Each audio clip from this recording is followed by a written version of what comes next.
از وقتی که خودم شناختم بدبخت 32 سالگی بودش. موندم چیکار کنم خدا؟ بی‌پول، بدبخت، بیچاره، تمام زندگی غرق‌آتش شده. دخالی در خودم بریدم، بیکارم.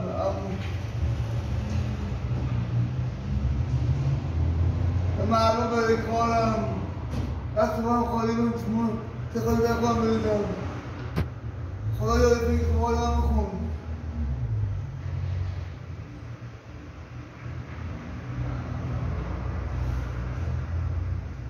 زندگیم خرد شده.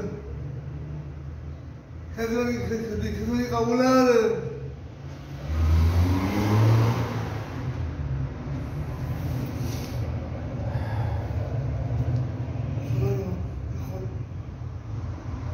چیکار کنم؟